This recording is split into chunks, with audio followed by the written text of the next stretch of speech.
Hello everyone, আসসালামু আলাইকুম। সবাই কেমন আছেন? আশা করি সবাই ভালো আছেন।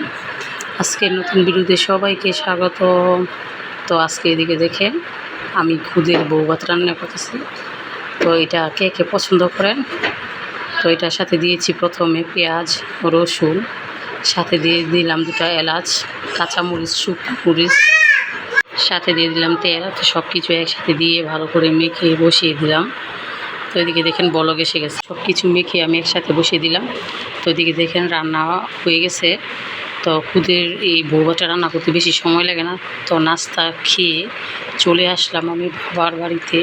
তো আজকে বাবার বাড়িতে বিশাল আয়োজন।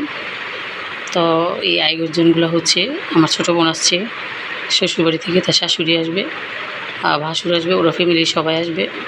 তো অনেক দিন পর ঈদের, তো ঈদের পরই দাওয়াত দেওয়া হয়েছিল, কিন্তু তারা আসতে পারেনি, তাদের সময় নেই। তো সময় স্বল্পতার কারণে এই দাওয়াতটা পিছিয়ে পড়ে গেছে। তো যাই হোক, মাটির চুলায় রান্না করতে আমার কাছে খুবই ভালো লাগতেছে। আমি এদিকে গরু মাংস কষাইতেছি, সাথে ডাল বসিয়ে দিয়েছি, ডালটা সিদ্ধ হবে, আর এদিকে ডিমটাও সিদ্ধ করে নিচ্ছি। তো সব কিছু আমি 3 চুলায় রান্না বসিয়েছি। একসাথে ছিল জোর চুলায় বসালাম, সাথে প্লাস আলাদা চুলায় বসাইলাম। তো ডিমটা নাড়াচাড়া করে ঢাকনা দিয়ে ঢেকে রাখলাম। এদিকে দেখেন গরু মাংস আমার কষানো হয়ে যাচ্ছে। তো আমি ভালো করে নাড়াচাড়া করতেছি, ভিতরে যেন লেগে না যায়। তো আমার কিন্তু রান্না করতে খুবই ভালো লাগে মাটির চুলায়। তো আমি আমার মাকে প্রায় সময় বলি যে, মা, আমার এই চুলায় রান্না করতে অনেক ভালো লাগে। তো আমার মা বলতেছে যে প্রতিদিন এসে মাটির চুলায় রান্না করে নিয়ে যাবা। তো এদিকে দেখেন গরু মাংস কষানোর শেষে এখন হচ্ছে আমার এদিকে দেশি মুরগি রান্না করা হইতেছে। সাথে ডাউলের মাঝে সব মশলা দেওয়া হয়েছে, এখন ডাউলটা বাগার দেওয়া হবে। আর এদিকে আমি পোলাও বসিয়ে দিলাম। তো পোলাওটা প্রায় গরম পানি দিয়ে দিয়েছি। এখন 10 মিনিটের ভিতরে রান্না করা হয়ে যাবে পোলাও রান্না। তো এদিকে দেখেন আমার ডালটা হয়ে গেছে, ডালে এখন বাগার দিব। তো বাগারের জন্য রসুন আর পেঁয়াজ ভালো করে ব্রাউন করে ভেজে নিব। আর এদিকে আমার মুরগিটাতে বলক এসে গেছে।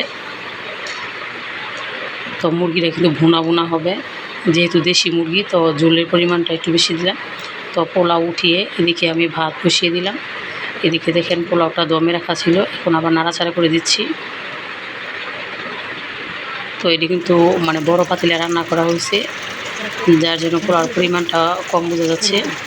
এদিকে ডিম বসিয়ে দিলাম, সাথে মাছও নিয়েছি, যেহেতু নতুন মেহমান, তো ওই মেহমানদের জন্য কিন্তু মাছও খাওয়াতে হবে।